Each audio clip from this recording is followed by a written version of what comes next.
Yes, Sorry, I was in another session, please. I'm extremely sorry for that. Good Not afternoon. Thank you for joining today's panel discussion on art of people management.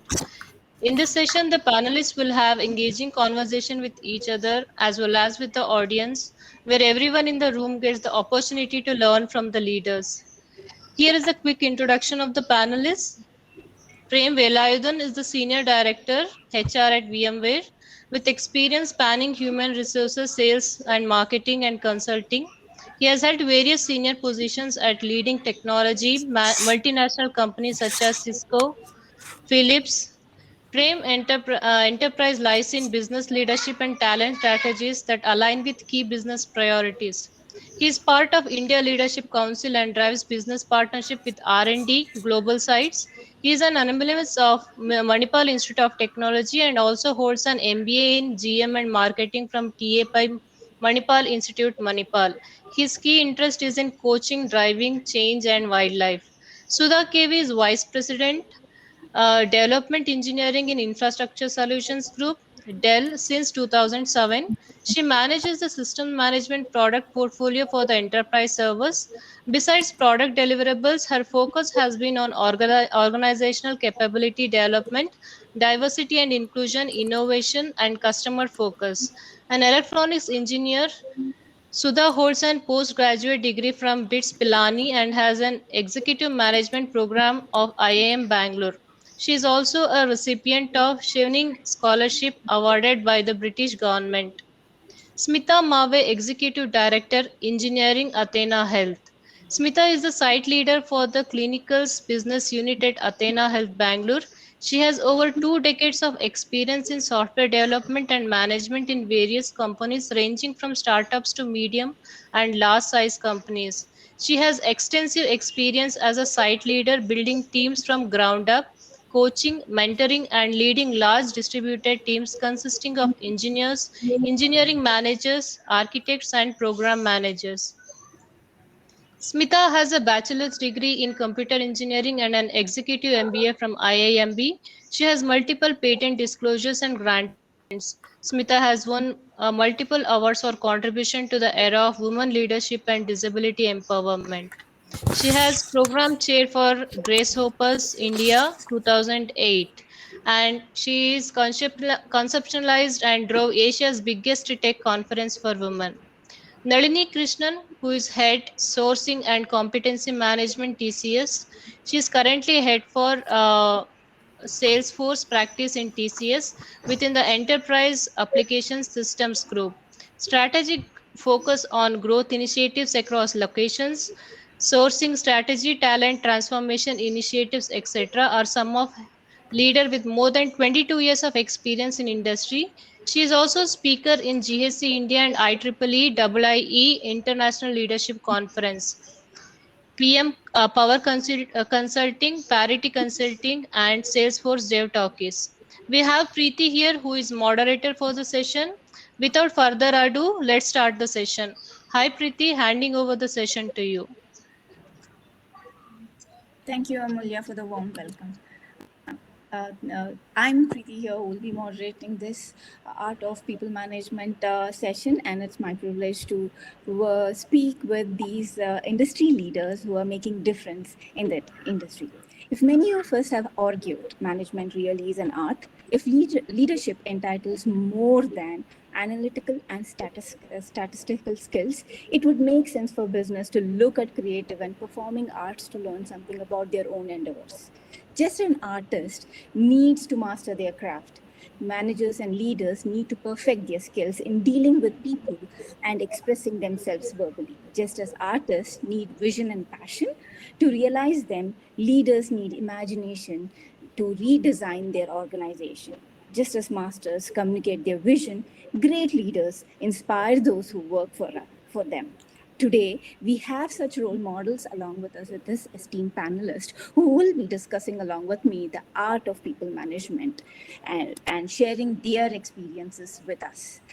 With that, I think before I start my interview and daunting question to them, I want to start with a small icebreaker for all of you. Starting with Sudha. Sudha, if you're going to sail around the world, what is the name of your boat?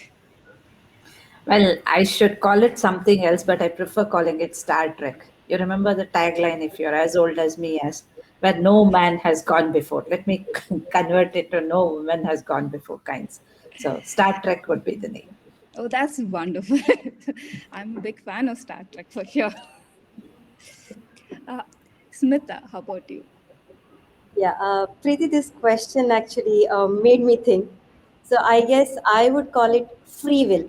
So my belief is that while situations are not under our control, the how we react, the choice is ours. We have a free will to exercise our choice. So my boat will sail as free will in the ocean. Yes. Very well said, Smitha. That was wonderful. Prem, I'm curious to know about your boat. Yeah. First of all, it's a dream, right? So I love these dreams to come true. So obviously, looking forward to such a fascinating, sailing. So I'll call it, because it's dream, and I want to make it very sweet and a lot of memory. So I'll call it Sweet Dreams. And because when you finish something, the great ones or the greatness of the whole thing remains as sweet with you for life. That's one. And secondly, I related this to just thought about a song, Sweet Dreams. It was in the 80s, so maybe not for the current generation. Rhythmix is the group that actually sang, and they talked about going around the world and sailing across seven seas. And since this is connected to that, I thought it kind of merged very well. So I call it Sweet Dreams. Um, Wonderful, and I'm sure the journey that you would be making ahead are all sweet, like you desired. As I said, an artist can only design their dreams much better. Thank you. Nalini, uh, Yeah, Preeti, like everyone else, you got me thinking, and it was so difficult to choose a simple word that does justice to this dream, right? But I think I'll go with calling it magic, because all of us have been through the pandemic, and all of us have had experiences we never dreamt of, and changed in ways we never dreamt of. I think my quest has been to kind of look for magic everywhere I go, everywhere I am. And I think that kind of childlike wonder and curiosity is what makes life worthwhile. So I think I'll call it magic. Wonderful. I think I'm so excited to hear all the different boats that we are going in, starting with Star Trek to Sweet Dreams to Free Will and creating that magic. And hopefully, with this session, we'll bring that magic for the people to hear from our experience as such. Quickly diving into the questions for all of you. I'm again going to start with Sudha. I'm sorry, Sudha. Just you're seeing us first in my grid, so I'm starting with you. People management, right? The topic we are talking about. What's your take? Is it a science with template or an art? And with that, can you also talk about your leadership style so that people could know more about it? So I'm a big believer in science, right? So it's not easy for me to just say people management is all art. For me, you take the science and apply your artistry on it. Let me put it that way, right? So you need the objectivity, you need all the data that comes by those scientific methods of polling, and then you apply your own other intuition, whatever you call it, your other kind of skills, people skills onto it, right? Some examples. Science says people are motivated by certain things, right? Maslow's hierarchy, or it's no longer a pyramid, I learned recently. So you understand that in general, but then you apply, understand the person, have that connect with that person. Those are arts, whether what kind of a person you are. You connect with that person, understand what motivates him or her, and then you apply your management principles to it. I talked about objectivity, right? You have to be very objective, especially in the technology industry. It's not just, I feel you're a great performer or I feel you're a poor performer. People management, that's a big aspect, right? Where you can't just say that. That has to be backed with solid data, and that's where science comes into play. But the way you convey it, the way you put that across to the person is an art, according to me. Then I can also say diversity and inclusion. We keep talking about it. Science for me is an equalizer, right? It brings, again, I'll repeat, the rationality, objectivity, and everything. But then you cannot treat everyone equal because science says so. Right? You have to consider the diverse backgrounds they come from, have that empathy. I'm not even calling it sympathy, have that empathy to understand why they are at a certain performance level or at a certain innovation level, and accordingly help them with it. So you asked me about my style. I think most of it is what I've learned over the way. I've made mistakes on the path, right? First is it was pretty, I thought like every other individual contributor that management is a cool job. You just have to direct people to do things. It's not as tough as sitting and doing everything yourself. Now, for me, what was initially difficult was the ability to let go, the ability not to micromanage and look at everything else, right? Ability to delegate well and ability to empower the team. Those are things that I've learned over a period, and that has led me to actually move forward, right? Otherwise, I would be stuck wherever I would be. And this ability to recognize what is the strength of each person, where do they need improvement, and accordingly applying the science there, right? That has helped me move forward, and that's been my leadership style. Thank you, Sudha. I think I really love the way you brought in science and art together and said to the leadership that, and it's very important for us to learn every day about ourselves, why we lead the people. With that, I'll move to Smitha to hear her thoughts on, if people management is an art or is it a science for her? I would tend to agree with Sudha. It's a combination of, I think, science and art. Because if it was science, why everyone isn't a good leader, right? And if it was an art, as you mentioned, why don't we hire somebody from art college, and why don't we get good managers, right? So while it's both a combination of art and science, the art part comes into the individuality of how do you apply the science.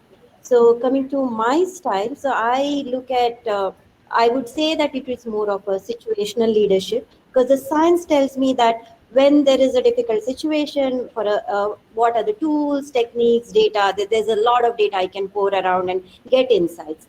But how do I apply and when to apply, right? So there might be a situation where I need to be very directive. I need to say this needs to be done. This is it, right?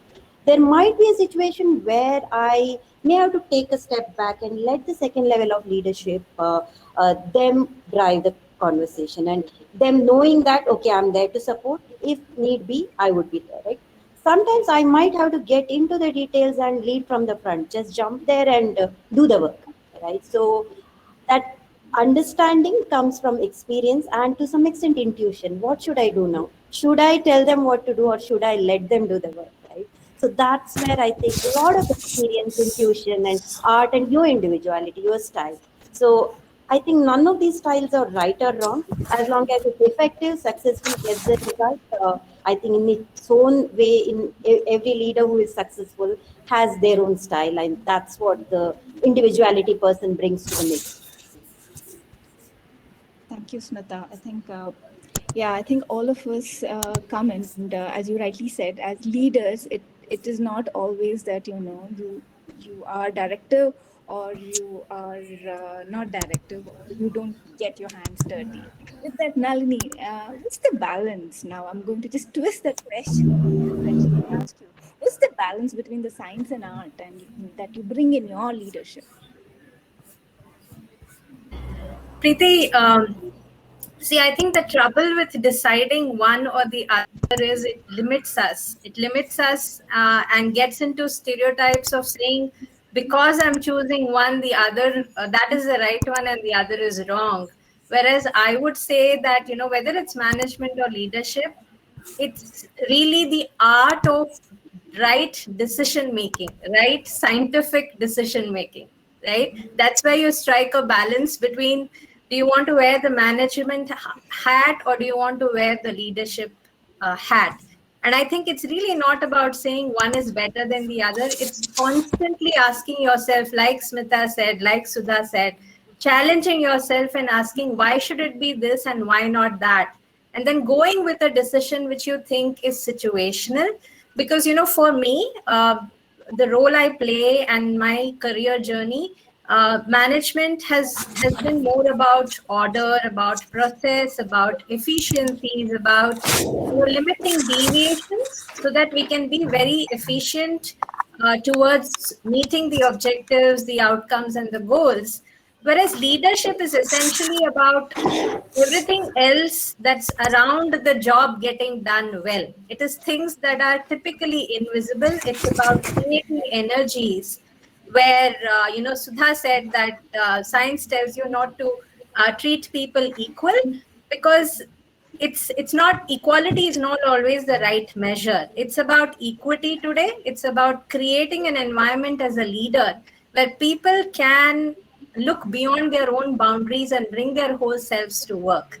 So for me, I think that that balance is very critical, where when I should be focusing on processes, outcomes, goals, and when I should step back and really challenge people to look, to handle some of the paradoxes, which can be very limiting when you talk about purely good governance and management. Thank you, Nalini, and thank you for those insightful session on your leadership and the balance that each one of us have to strike every day. With that, I'll move on to Prem and like to hear his insights, how he sees both of them. Yeah, so thanks, team. And some great concepts and thoughts from my fellow, panelist here. Very difficult, honestly, to figure out how much of science and how much of art is required to be a great leader or a people leader, right? I think I think Nalini or Smitha said situational. There are times when you got to take people along with you in an environment. So to me, the senior leaders in the industry and what I've experienced and myself as well, you got to have both the ammunition with you. And you, as a leader or a people manager, you got to know when to use what. So you can't just go and say, I'm a great scientist. And I've seen great scientists fail after a certain level in the organization because their ability to bring the artistic element of it just fails completely. And end of the day, we are all people. Whether unless we get into robotic, then I think the science really will apply. But since we have emotions, we have feelings, behaviors, people are going to assess us. Unfortunately, that there is judgment. And to manage the judgment, there is a lot of EQ that is required, which is more from an art point of view, right? So creativity, big picture, influence, taking people along is all art. Concepts, principles, and all that everybody talked about is on the science. So it's a good mix. And I would say if you want to be a really an effective leader, you got to have a 50-50 in my view. But there are situational when it becomes a 60-40 in favor of science or 60-40 or 70-30 in favor of art. And that's the learning that the people leaders must go through. And my only other input to the team listening is, it's not an easy job. People think that this is a nice flared position of people management. And I always tell everybody that we ourselves, each one of us are very complex in nature as an individual human being. So managing 10, 15, 20, 30, 40 people like you, it's not an easy job. So think about it, what do you really want to do? Look at your strengths, combine it with what the organization can provide and your aspiration level, and then bring it all together. That would be my take on the experiences that I have seen and gone through myself.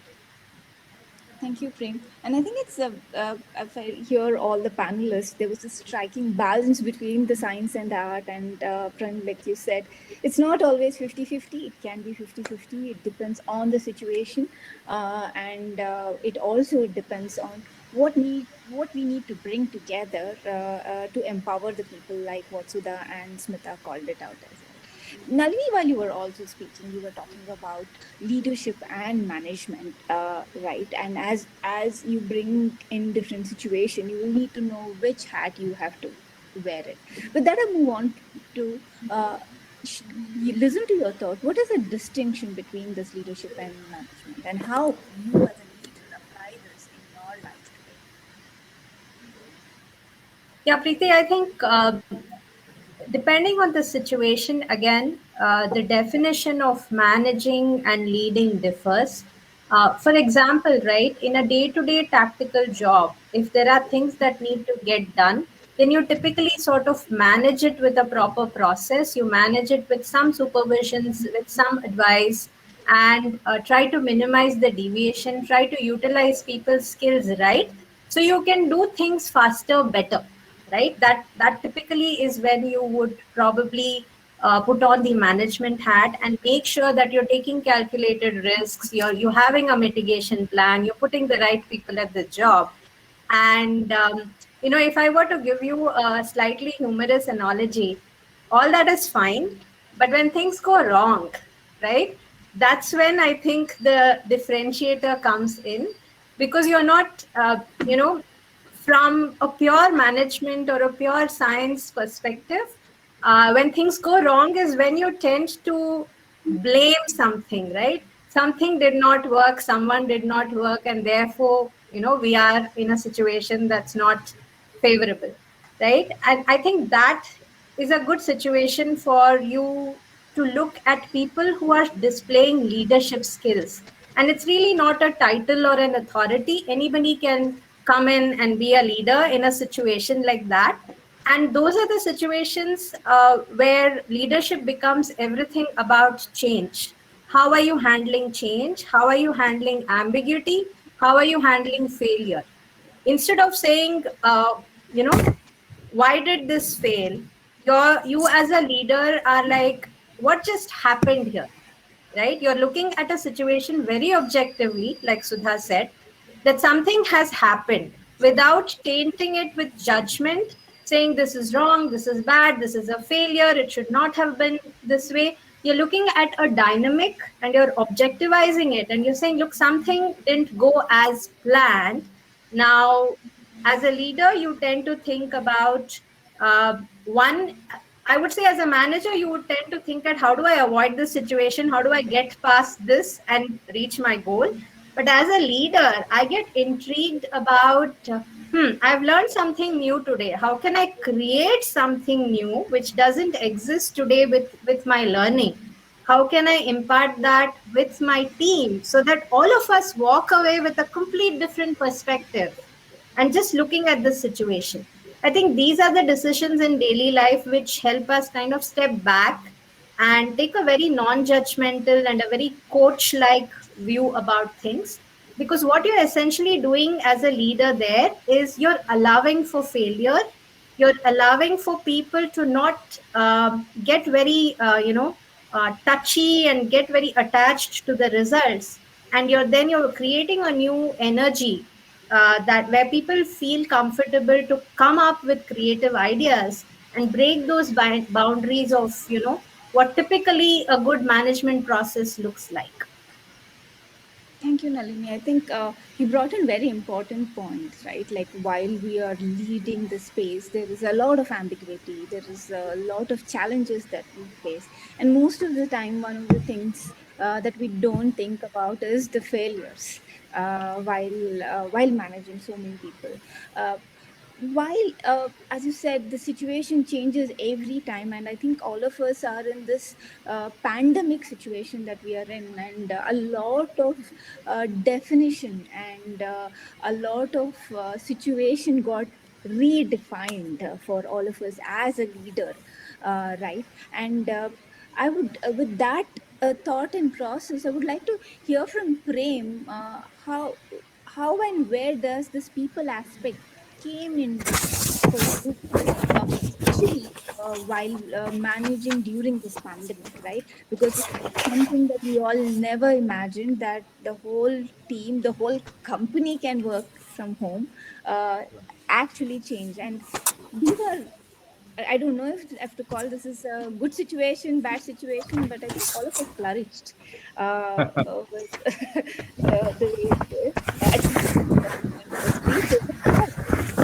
So I'd like to hear your thoughts on what aspects of people management come in, especially working from home. Right, Preeti. It's a situation. I don't know whether it's good or bad, but it is the situation that we need to, kind of manage, go through. Maybe this is for a longer haul, many years. Maybe things will change. That's the experience we have seen in the last 18 months. Have from the last March timeline when people started, being remote and working from wherever you are. So to me, yeah, there is a pre-pandemic kind of style that we all came with historic values. We have to meet people, I have to meet Nalini or Smitha or Sudha somewhere in the corridor. It'll be great having a coffee. Hey, come on, let's go for a coffee. That's all gone. So, and that's the same with your team, right? Even if you have a few member team, of course, people have started having so it's no longer one location where you have team members. So few things that come to my mind, which is very objective. So I'll just call them out. One is I think technology has played a big role. So the managers, leaders need to understand what is the level of technology which is currently available within the organization or outside that needs to be brought in so that you can use that to the best effective way of leading teams. So that's one. And it could be also tools. What are the different tools that you need maybe for information sharing, storage, retrieval? When today you can go all around the place to get information, and the longer you take is going to impact your decision making, eventually your team's morale, and then company productivity. So it links to so many things there. Setting, I think clarity in terms of goals, objectives is another very important thing, more so than what we did before the pandemic. So I must know what are the four things I'm here for. And so that it's easy for the people leader who are all here and aspiring to be able to kind of value the outcomes of the individual. It's not to punish them or anything, but you got to see you are here for a purpose. So your objectives, clarity, and then outcome needs to be assessed on a regular basis. I also will bring in teams. I think Nalini, you brought about having right people in the right jobs, right? That kind of a thing. Today we're talking about best teams in this organization. We are not talking about Superman and Superwoman anymore. It's super team. So how do you have super teams? And research has said few things. You got to have people using their best strength on a daily basis to get the outcome. Second, shared accountability and goals and values. And third, that brings trust in the team. So these three elements are very critical as far as the team is concerned. So how does a leader or a manager bring these elements into the team is an important aspect that I want to call out. And something that shifted in the last 18 months again, even before pandemic, I have read that 1 out of 4 in the world have mental issues. And it's not nothing wrong about it. It's about the environment, the stress that we go through. And I'm only imagining through the pandemic and now it's definitely 1+ out of every 4, right? Maybe 2. So every 2 people that you meet have some issue or the other that we need to solve. So understand that in the team that you the world or across teams, they're coming from different background. You have people, spouses talking on the other side, children studying this side. Plus, I've come to a new company. I haven't met anybody. I'm under pressure in different way. So as a leader and manager, you need to understand some of these things as you get into remote working. And the last piece I want to call out is, as a leader, be creative. Think about different. There is no black and white as of now. Things are changing regularly. Think about different ways of bringing teams together. End of the day, you are here to bring and the best out of everybody for the best teams in the company. So there's a lot that a leader can do, and I'll probably tell sometime later that how empathy plays a big role in the leadership roles that we play. But I'll stop here for now, please. Thank you, Prem. I think you brought up very important point, right? Most importantly, clarity. Clarity of goals and expectations while we go through, right? A lot of things change. We have a spouse here, we have our children here, all around us. The the blur line which we were talking between work and life almost disappeared. right, everything was in one place. This also costed a lot of energy, and I was also and while we touch base on empathy, like Prem said, one of the things that I also was recently reading is about, you know, balancing. I mean, like he said very well about, you know, the mental balance that we need to bring in as a leader. There's so much of pressure that we go in, the Zoom fatigue that we get into, right? I think there's always, while we know there's a great bigger topic on on time management, I think one of the other things that we really realize right now is the energy, right? And all these bringing clarity and talking to people, bringing people together in the remote place, it is important to manage the time and energy, right? And Smitha, I think with that, I would like to continue to ask you about how do you manage time and energy, and you know, what is that? I mean, is these, are they two different things, or is it a balance of both? While we have so many things happening around us, like what Prem said. Sure, Preeti. So, generally, I guess leaders set the tone for the organization's culture. So, the vision is uh, how well the leader paints the vision, how well the leader has that passion and the drive to achieve those results, and how well the leader can have the team rally with the leader and work towards a collective goal. That is very important for the success of an organization. So that passion, that drive, that vision, that energy, I think the leader sets it. It's up to the leader. If the leader is not really pumped up or is energetic, I think that shows in the conversations, and the team gets that vibes, right? And people can see through it. Also, it's very important for the leader to believe in the vision. So if the leader himself or herself doesn't believe, that fakeness comes through. People are smart, they can see through it, right? So, first of all, believe in the vision, and then have the passion to drive and bring that positive energy, and that sets the tone. Whole organization looks up to the leader. And not only that, probably sometimes even to see that, okay, my leader likes this kind of behavior. There is a reward for the positive kind of a behavior. So that also sets the tone for the organization. So that energy, that passion is paramount. Without that, organizations fall apart. Now, just talk, just energy, just passion, colorful PPTs, and flowery words, will that be sufficient? Definitely not, right? So, action and accountability. How do you execute this vision? How do you go through getting the job done, right? So, that's where the science kicks in again.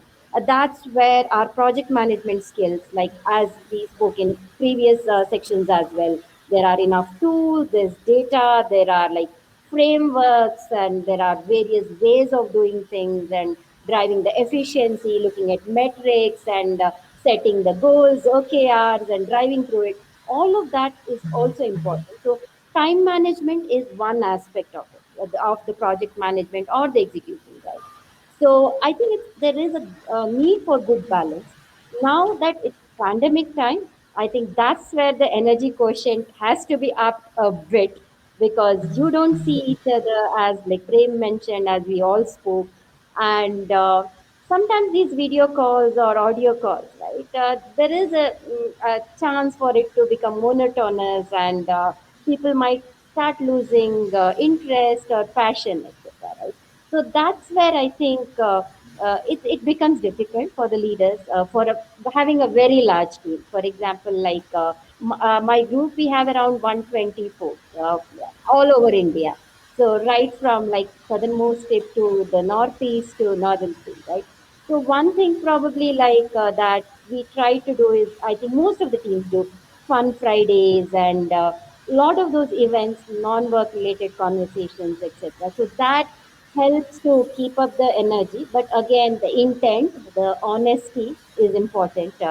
Otherwise, like all of it will become a charade. So one good example of a good mix of energy and the action and execution I can talk about is, for example, there is a broken piece of code.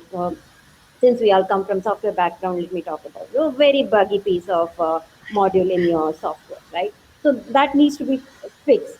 So it can be sometimes a bit boring.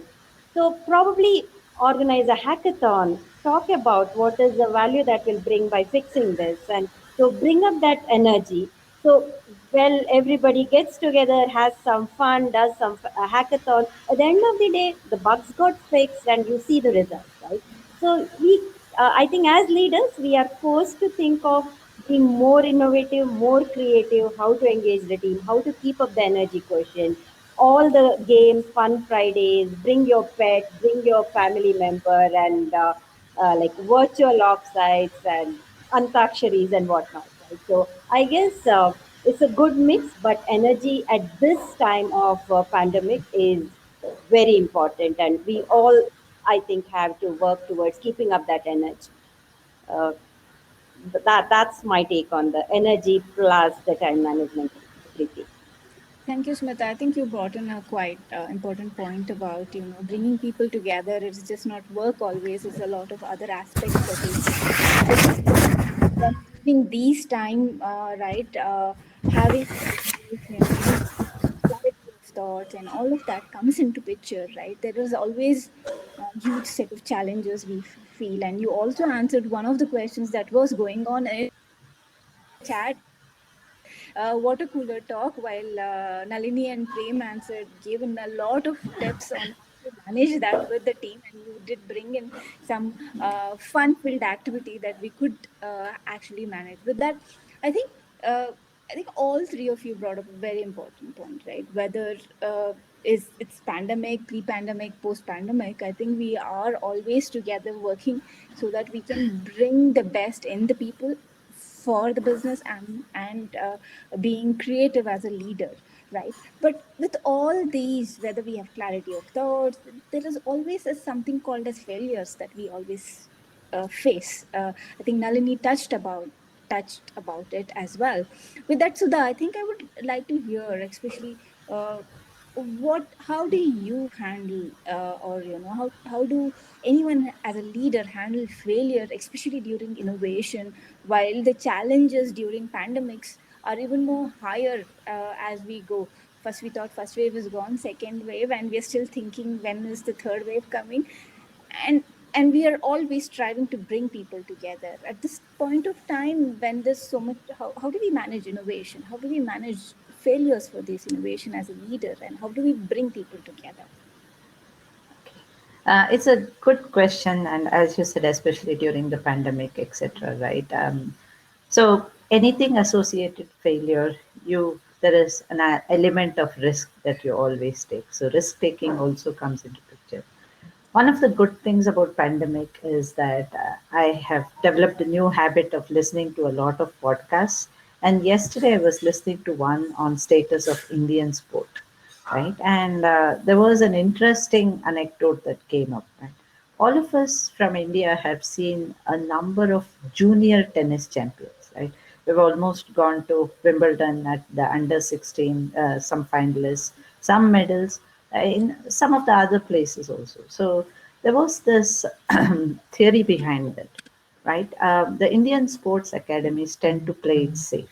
So if there is a 16-year-old, right, they're typically sent to a junior tournament in tennis as against another country which is actually doing very well, say a US or a Russia or anyone, would send a 14-year-old also to the regular senior tournament. There's no cap there, right?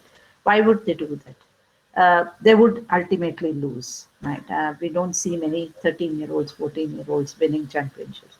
They would lose, but they would lose to the people that they are getting older. They are the champions.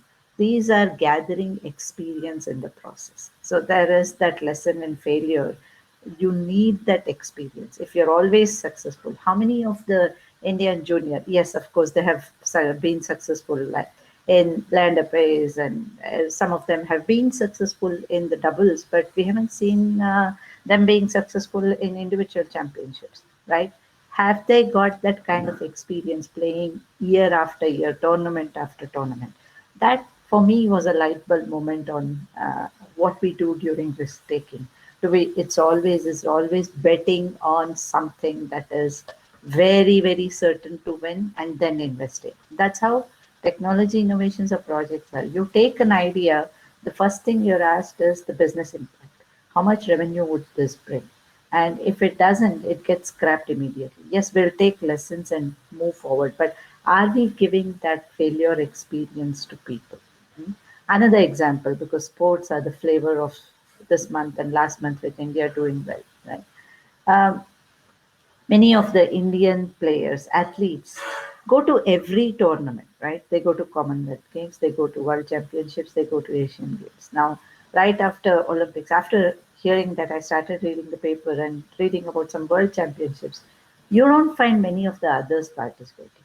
There's also an aspect you don't always have to be participating. While I said you need to participate to experience failures, there is a fatigue factor, right? You cannot continue to succeed or fail. You have to know in the path of innovation or in the path of management on when you're putting your best people forward to what, right?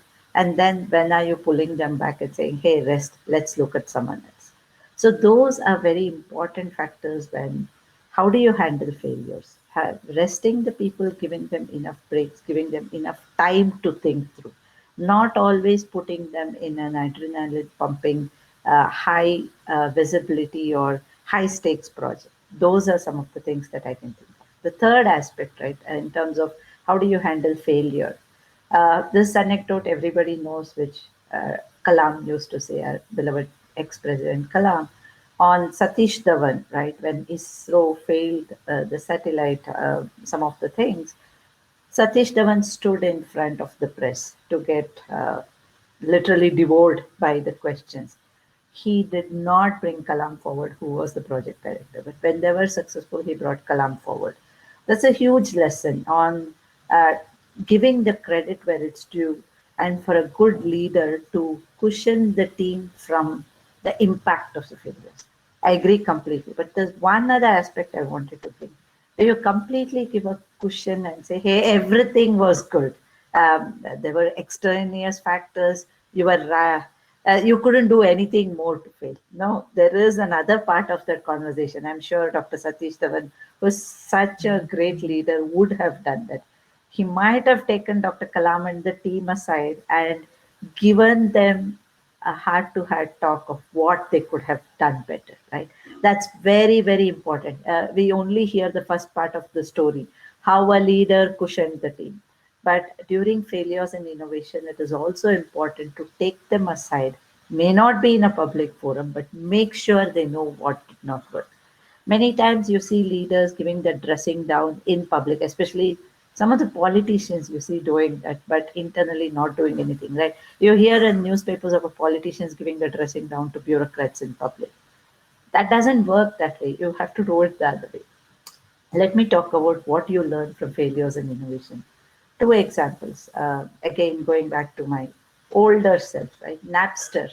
All of us, peer file sharing innovation came from Napster, but that it's a failed company. What did we learn?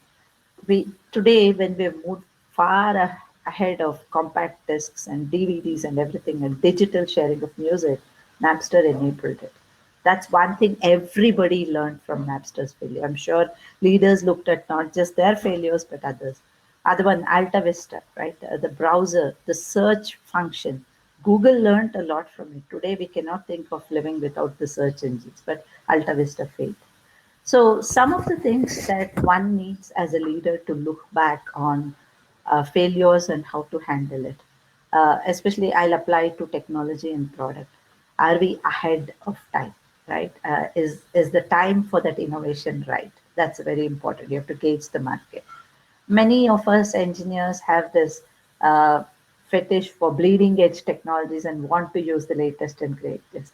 Are the customers and the market ready for that kind of innovation? You need to do that introspection. Otherwise, the failure will definitely come. You need to. It's all very well to have that, but can you be the market leader and take the market along? Or are you too hot for the market in terms of technology? Third one, again, it comes from engineers, right? You design something functionally beautifully. Have you thought about the other aspects? Have you, like you talked about art and science, right? Have you thought about the simple things like usability? Have you thought about the patience of the customer to wait endlessly for the screen to come up, performance? Have you thought of scalability? Start asking these questions as a leader. You don't have to get deep dive into the architecture, but as a leader handling innovation and handling failures of innovation, what did you learn? Did your product design or did your idea take care of all these things? Playing the devil's advocate as a leader is very important to make sure that the failures don't recur. It could happen once, it could happen a couple of times, but we need to make sure that the lessons learned, or whatever you call retrospects, are really carried forward in spirit.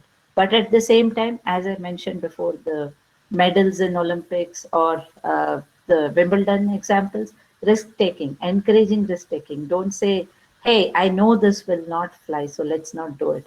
Let's try it. Let's take what we have learned from whatever failures have happened and move forward. That's how I would put innovation and failure around it forward, handling it. Thank you, Sudha. Some great examples like risk taking on innovation. And I think what one thing that I learned also while you were speaking is that struck me very hard was you don't have to be in every activity that you have to do. Pick and choose what you need to do, right? And as a leader, we always hear the cushion story. We should also have the hat to hat conversation, and not in public like what you said, but also help the team to empower. And you gave wonderful and beautiful example of empowering people, especially on failures, and how can each leader can help their team to take risks. This with that, I would like to shift a little bit of our gears to one of the challenging question that every other leader face during their career, right? Whether they are an individual contributor or the manager, there will be a stage that every individual, including me, had to make this decision, right? And so that with that, I would actually ask you the question, right? While you were part of so many innovation, while you had taught so many things for all the people, but how does as a leader how as a leader the teams you show guidance and strength and inspire people around you, but as a manager or a IC leader, how do you grow in your influence to lead like an example? Yeah. So that's a very important thing, right? Leading by example, making people, and everybody thinks you have to be a leader, you need to have power, you need to, and we always hear about influencing without authority as another skill that you develop. Some of the things that, whether you're an individual contributor, a manager, anyone, the most important thing of being an influencer is competence. Be very competent, understand the work that you are doing or your team doing very well, right? It will give you the visibility if you're a manager of what your team is going through as challenges, what support is needed. As a leader, the level of understanding you should have should be enough to gauge whether you're on the right path or not. And as an individual contributor, that becomes your brand. If you're not competent, you're not there. A slight twist to that, if you're a leader, the other thing is you don't always have to say, I know all about it, right? Feel free to say, I don't know, so educate me about it. Take that stance, and then you will see that you can become a better influencer. Your competence will also improve. That's the first part. Now, you asked me about how can an IC, or I talked about competence. There are a few other traits that you develop to be an influencer.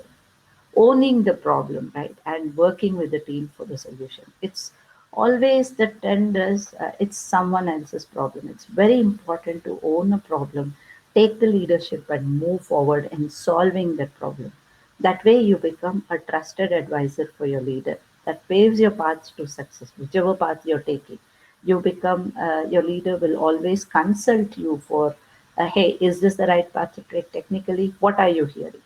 Also, many of the ICs have this attitude, especially in the Indian context, speak when you're spoken to, right? Don't give your opinion unless there are others who are much older than you by age, many more years of experience. Am I confident? Am I saying the wrong thing? No, it's very important to be an active participant in meetings, right? And in forums where you have to give that input so that you will be seen good or bad. You learn on the way, but shun that attitude of I'll only speak when I'm asked a question. The third one, I think there were questions on the chat about coaching, mentoring, etc. As an individual contributor, you bring large value and to your own influence by being a mentor, by being a coach. People look up to you, listen to you. These are very important for ICs to develop as traits and contribute to the organization. Now, one other thing I would say for a leader to be more influential or for a manager to be influential at any level, have a vision, right? It's not just enough to deliver day to day projects. Hey, I have this release, I'm done with it, and that's what I'm thinking of. No, be aspirational. Have a vision for your team, whatever size of the team, 5 member, 50 member, 500,000 member team. Have that vision and show them this is where we want to get to, and this is the brand my team needs to be known.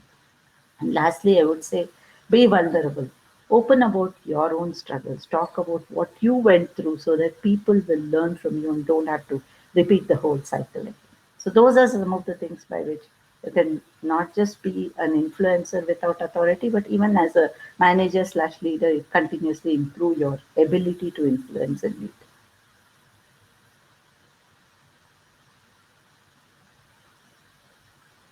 Unmute.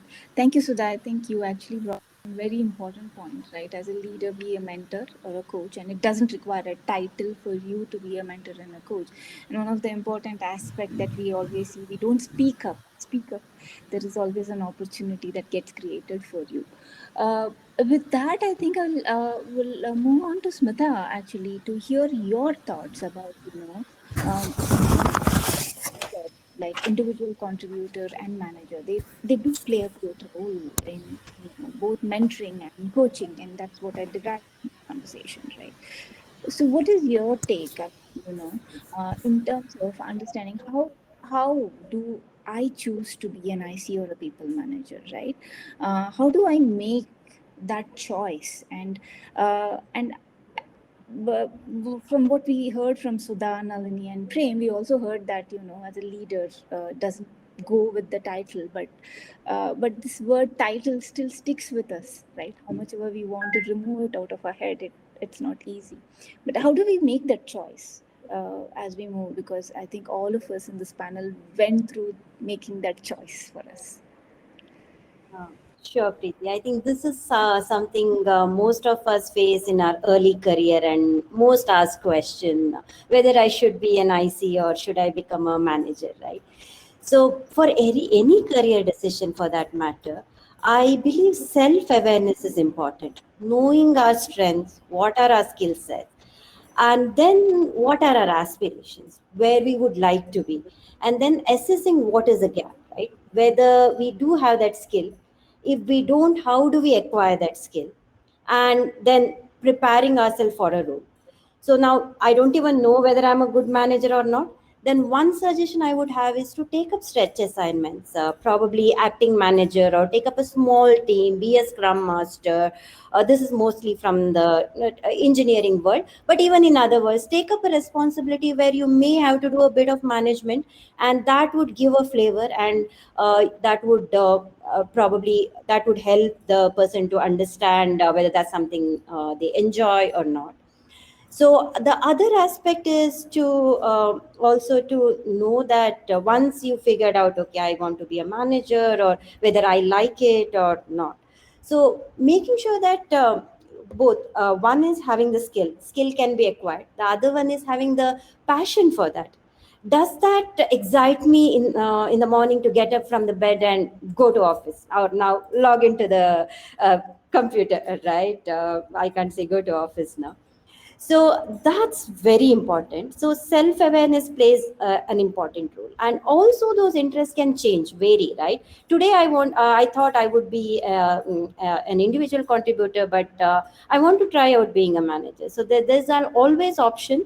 Also, I would say that movement is not always upwards or downwards. It could be sideways, right? So somebody might be interested in taking a pre-sales job or a marketing job or something that is adjacent product management. So maybe I can give a story about how my journey was and how I did that, took that decision is an interesting story, because during my early career, my manager approached me and asked me, "Do you want to move into a managerial path?" So at that time, I said, "No, I want to be a techie. I want to continue. I want to be an individual contributor." So I didn't take that option. I continued. At some point of time, being in the product industry throughout my career, the business aspect fascinated me. I thought I want to know how these business decisions are taken, how the product requirements are gathered, and how. So, product management was an area of my interest. So, I went ahead and did my MBA. So the intent of doing MBA was to shift to product management. But now here I am to tell the story as an engineering leader, not as a product manager, because eventually I realized that technology is what I'm passionate about. That's what drives me. That's what gives me that kick. So when like building new products, streamlining the products, looking at that code work or the product being used, right? That actually drives me. And I also figured out that I enjoy working with people. I love talking to people. I love guiding people, coaching. So with that as what actually excites me, the good mixture of technology and working with people was engineering management. So in spite of wanting to explore the product management, I stuck to being in engineering management and continued, and I have never regretted that decision. But definitely I explored. It took me some time to make up my mind. I always didn't know that this is what I want to be, right? So it's okay. So my suggestion is to understand yourself. Self-awareness is the key. Know what are your strengths, what are the areas or skills that you need to develop, what excites you, and what are the options out there, right? There might be something you've never tried. So look out, keep your eyes and ears open, and also have a mentor. So always, I mean, talking to a good network, a friend, a mentor, they could help you to could guide you on your career decision. So similar to any other career decision, I think being an IC and manager, it need not be a final decision. You can switch between the two. I think that's the key, to keep yourself still hands on and be able to switch back to being an IC if you at some point of time miss that action of writing code or doing hands on work, right? So to answer your question, Preeti, two aspects. One is, do you have the drive and passion for that role? Second, do you have the skill? If you don't have the skill, how do you build that skill? And also look at all the options that are available, and then go ahead and always try out, explore. I think Star Trek analogy of Sudha is what I would try. Try, explore, try the uncharted territories and the paths which have not explored. Who knows what you will come across. So that would be my advice. Thank you, Smitha. I think I completely agree with you. Explore the uncharted territory, and it is not necessary you have to be in the IC or the management role, right? And I think with that we'll move on to Prem, on to the next question that we bring. Both Smitha and Sudha brought in. I think Smitha brought up a beautiful point about innovation. While we work with different set of people, while we bring in, and I think as an IC and as a manager, innovation. I don't think so. The title drives the innovation, right? And like Smitha ideally said, explore the uncharted territory. While we have these uncharted territory to explore, and today's organizations are all matrix organization that we build in. So, what is how does, I think Smitha brought up very important skill: build your skill. How does one build the skill and ability to network within the organization to explore this uncharted? And while we build solution, like what Smitha said, that was going, I mean, what Sudha said, build innovation and solution. How does all this work? How does all this come together, Prem? Looks like a simple question, right? Nalini, Smitha, and Sudha gave wonderful experiences, as well as specific instances of leadership, and hopefully that's more in a direct organization plane. But you are adding another layer of matrices now, so it's all climbing up: individual contributor, people leader, and then the complexities of managing this now remotely across the world, and then there is matrices that's coming in. So it's getting more and more complex. What I would like to share here is, if you are, if you are not willing to explore, I like the way Smitha said explore, but otherwise stay in a direct line organization. So there is an option, right? How much you want to push yourself. But I have been part of a matrix organization ever. So I probably flourish here and not on the other side of the business. So I am part of multiple teams, more than my own direct team, with my management, etc., because that's the kind of organization I'm part of. So for me, matrix means there is no direct reporting, but there is a group of people that come together from different spheres, trying to have a common objective, goals, directions, and that's going to align to the company goals, objectives, or target, whatever you call it. So which means what? So networking is extremely critical, because you have the whole part about matrices mean stakeholders. You have just too many stakeholders. So that's a magic word, Nalini, that you call out. So because if you don't manage the stakeholders in a matrix organization, you're a failure. So in a matrix setup with too many stakeholders, it's networking. You got to go out of your comfort zone of just managing your team. And I've seen managers, leaders being close to your own team, direct team, going for lunch together in the olden times. And I used to tell them, break away 2 days a week. You got to have lunch with somebody else, build the knowledge, capability, understand people, how they perform differently. So that's one part about the whole thing, right? I also don't see participating in global projects or initiatives as part of the larger company goals. So get out of the regular sphere of your organization. Your responsibilities for developing product or software. Look at things outside. How is testing done? How is product management? So Smitha, you talked about. In fact, that's one of the weak areas for us to really strengthen in most companies about product management, because we need to start dealing with more directly. And with product management and some of the other support mechanisms, we are just not there yet. So that's another piece. I would also like to strengthen some of the operational piece for the people leader here. And if I say operational is, again, I talked about clarity. When you are dealing with people not in your organizational chain, but within the larger organization, there is always what is in it for me on the other side. When I'm spending that time, and especially if people are in two different zones, I'm spending my night or somebody's morning time, right? So why should I do it? So there has to be a meaningful outcome that is expected. So set that up right in the front, that this is why we want to do this. There is a requirement at the company level. This is very important. And how do we work on this together? So, and we talked about recognition, rewarding, how do you take people along? All that becomes a very critical component of a matrixed organizational structure. Also get into a collective agreement. So it's not about I all the time in a matrix setup. It's all about we. So you got to shift. When you're a manager of 10 people, you can direct many of those things to the team based on the directive given to you. But in a matrix setup, you bringing people from different spheres, right? Now you got to get into agreement with them that this is what we will end up, and this is my part of the job, and this is your part of the contribution, right? You are not dictating there. If you dictate, you're going to actually have a failure. So that's again, maybe it's an art that we started off with. There is an element of science to understand some of the concepts, but the art piece need to really come in of how to take all this. And again, believe me, you may not have the time to build relationship. The urgency may be that you got to get this done in a week's time, and you got to talk to 5 different people that you have never worked with in the company. So how do you do all these things? Is only by having that mix. Like I said, great time to use the science versus art at the right time, and use help. And I think, Smitha, you touched upon having mentors. Talk to people if you're not sure about success, because don't make an error. Try to do the things right the first time as much as possible, because rework is going to take time. It brings your credibility down. There's a lot of other ecosystem issues that will come along with it. And one last point I want to bring about is, whenever you want to do something in a matrix setup, think about the larger organization first. It's not about you, it's not about your team, it's not about self-awareness, etc., but it's about delivering scale.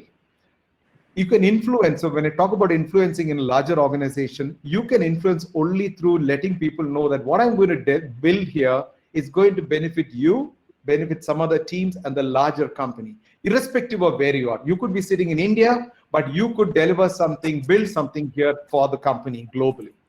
Those are going to be taken very well in the matrix organization to get the support, blessings, and the funding that is required in order to go. And maybe it's like Sudha said, innovation or some new charter or customer requirement that's coming from this part of the world. So in a nutshell, Preethi, what I would like to say, leadership is about managing conflicts, which is extremely critical and important in an open environment, influencing and understanding a diverse culture, because you're going to talk about people from different parts. Asia is different from EMEA, they're different from the US. How are we going to understand these cultures and values, right? Please pay attention to some of those. And most importantly, last but not the least, is self-awareness. How much do you know? What do you need to get help? Where do you need to get? What resources are available and where? All these are very, very important in order to be successful in the matrix organization.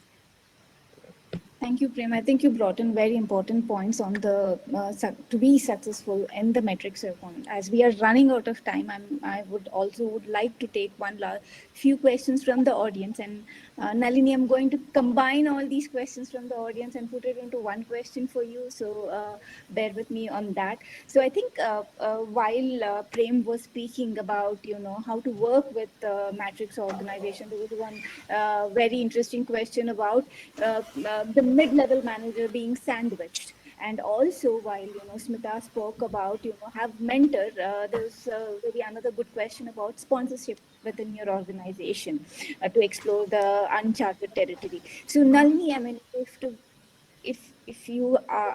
as a leader you're sandwiched between the senior leadership and your direct reportees, and how do you solve this problem? And I'm going to combine with this with a twist telling that how do you explore to get a sponsor or a mentor when there's so much happening with you?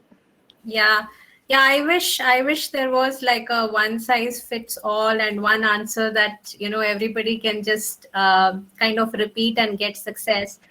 See, it's a combination of what everyone spoke about. Networking is very important because that's how you build a network of mentors, sponsors. Being sandwiched, is there at every level, right? Nalini, you muted yourself. Sorry. Yeah. Even at a CXO level, right? This feeling of being sandwiched is there at every level, right? Even if you're a CXO, you are answerable to the CEO, you're answerable to the board, and you're answerable to your team. And leadership is all about, negotiating those paradoxes. It feels like they're all opposing forces, and it feels like you have to take sides, and your heart and your brain doesn't let you do that. But leadership is that quality where you beautifully combine those paradoxes and still deliver, and still tell people that yes, you need not kind of be on opposing ends and kind of kill each other. We can still kind of sail the boat and get to something creative, something that doesn't exist, but then you're steering the ship and making that happen. Self-awareness, I cannot stress enough on that. Smitha mentioned it, Sudha mentioned it in her own example, Prem mentioned it. It's a journey of self-awareness when you talk about leadership. It's about keeping that curiosity in you about, how can I add value? How can I negotiate something that is opposing and create an energy that is very constructive and that is very creative? How can I inspire and motivate people? Gone are the days when authority comes with a title. Gone are the days when only a certain manager or a leader title gives you the authority to be a leader, right? I have in my organizations fresh graduates coming and showing leadership skills beautifully, creating things that none of us could imagine is a possibility, right? So matrix organization is real. We cannot complain about, I'm on this side of the team, my managers are on the other side. It's not that. It's really about blending in. And to conclude, Preethi, I would like to go back to the ship metaphor, the sailing metaphor that you got us thinking on, right? If I were to tell everyone, let's go watch a magic show, right? Regardless of our age and whether we are CEO or Prime Minister or President, we have that bit of curiosity saying, what is this person going to show me today? Can I see through the trick? And when you see the magician perform, it's actually an art, because regardless of how learned you are, you do get carried away by the whole art of the way the person performs magic. But when they explain the magic to you, you know there is a very basic science behind it, right? They are following certain processes and rules and creating magic. But the point is, without the art, without the smoothness, the science can fall flat, and vice versa. So for me, leadership is essentially about bringing that curiosity every day, being very non-judgmental and saying, here's a situation, how can I add value and how can I learn from the other person? If you have that kind of a mindset, I think you will stop taking sides, and it will always be about facilitating something different. And I think the rest of the process will work beautifully. Thank you, Nalini, for ending that. You don't have to take any sides, and you can. Everybody in every level are sandwiched, and we need to find our pathway. And I think self-awareness is one of the key. I think with that, I would like to end this session, and I would start with where I would end with where we started, where I amazing tips, suggestions, shared of experience from the eminent leaders here around us. So I would ask the audience to don't hesitate to take that Star Trek ship with your free will that you have, and create that magic to fulfill your sweet dreams when bringing all the universes together to explore the unknown territories of the leadership. With that, thank you, panelists, for amazing session and amazing tips that we had today. Thank you. Thanks, Preethi. Thank Thank you, you. everyone. Thank you, Bye. Preethi. Take care. Thank Bye. you, everyone. Bye.